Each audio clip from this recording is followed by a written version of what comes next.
এবং আমরা বিশ্বাস করি এই আন্দোলনে যারা শহীদ হয়েছে, ইভেন এখন পর্যন্ত ইসলামী ছাত্র শিবিরের শহীদ সংখ্যা কত অনেকেই প্রশ্ন করেছেন। আমরা বলেছি যত শহীদ হয়েছে সবগুলো ইসলামী ছাত্র শিবিরের, আমরা সবাইকে অন করি।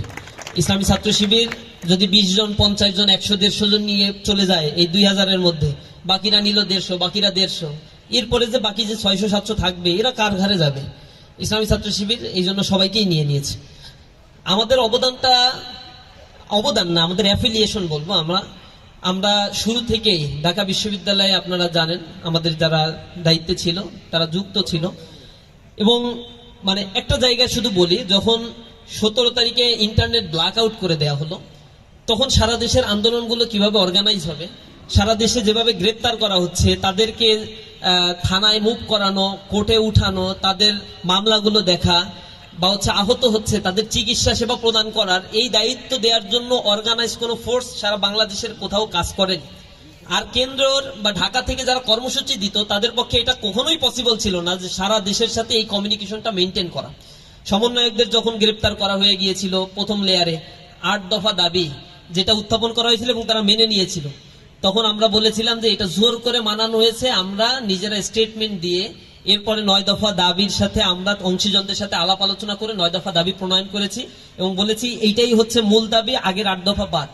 তারা অবশ্য তৎকালীন সময়ের ডিবি প্রধানের চাপাচাপির কারণে প্রধানমন্ত্রীর সাথে বসে জিনিসটা সমাধানও করতে চেয়েছিল। আমরা বলেছিল শেখ হাসিনার পদত্যাগ ছাড়া দ্বিতীয় কোনো ওয়ে নাই। এটা বলার পরে সমন্বয়করা রাজিও হয়। তখন আমরা কথা আবার পাল্টে দিয়েছিলাম, আমরা বলছি যে দায় দায়িত্ব নিয়ে তাকে পদত্যাগ করতে হবে, তো শেখ হাসিনার দায় দায়িত্ব নিয়ে পদত্যাগ করলে তো হয়ে যায়, তখন ওই আগের কথাটা থাকে না। তো সব মিলে আমরা এই জায়গাগুলোতে সারা দেশ কানেক্ট করা, ঢাকার স্পটগুলো নির্ধারণ করা। ঢাকা বিশ্ববিদ্যালয়ে যারা সমন্বয়ক ছিল তারা তো একটা ঘোষণা দিত কোন স্পটে আন্দোলন হবে, কে দাঁড়াবে, কে আহত হলে কোথায় নিয়ে যাওয়া হবে, তাদের ডিফেন্সের জন্য লাঠি সোটার অনেক প্রয়োজন ছিল, অনেক সাপোর্টের দরকার ছিল। এটা অর্গানাইজ ফোর্স ছাড়া এটা অসম্ভব বিষয় ছিল। ইসলামী ছাত্র শিবিরের এই জায়গা থেকে আমরা তাদের পাশে ছিলাম, সামনে ছিলাম। আপনাদের রাজশাহীতে তো যারা ছিল তারা দেখছে, চিটাগাং বা সারা দেশের ক্ষেত্রেই আমি যেটা করতাম, যোগাযোগ মেনটেন করা, কর্মসূচি অর্গানাইজ করা, এই দায়িত্বগুলো থাকার কারণে খুব কঠিন মুহূর্তেও যখন আমার নাম্বারগুলো ট্র্যাকিং হতো, সকালে একটা নাম্বার, বিকেলে একটা নাম্বার, রাতে একটা নাম্বার, এক জায়গায় ঘুমাতাম আর এক জায়গায় 15 কিলোমিটার দূরে গিয়ে কথা বলে এসে 5 কিলোমিটার দূরে ফোন খুলে তারপরে আবার আসতাম, থাকতাম। এভাবে করে আমাদের দিন রাত চলতো। ওই ইন্টারনেট ব্ল্যাক আউটের সময় অফলাইনে কথা বলা যেত। ওই সময়ও যাতে কেউ মনক্ষুণ্ণ না হয়, আন্দোলনটা হারিয়ে না যায়, ছাত্রদের সাথে মনোবল যোগানো, আহতদের চিকিৎসা সেবা প্রদান করা, যারা নিহত হচ্ছে। আমি নিজেও কয়েকটা জানাজায় উপস্থিত হয়েছি, পরিচয় দিয়ে কথা বলতে পারি নাই, জাস্ট গিয়েছি, কথা বলে জানাজা পড়ে দিয়ে চলে আসতে হয়েছে। আমরা সর্বোচ্চ চেষ্টা করছি ছাত্রদের পাশে থাকার জন্য। আর কন্ট্রিবিউশনের কথা কোনোদিন যদি আমাদের কোনো স্মারক বের হয়, চেষ্টা চলছে, আপনারা সেইখানে বুঝতে পারবেন। তবে আমরা বলবো আন্দোলনটা স্বতঃস্ফূর্ত ছিল এবং যত মানুষ নেমেছে কার্যত মানে সকল শ্রেণী পেশার মানুষের অংশগ্রহণটা এখানে মুখ্য ছিল।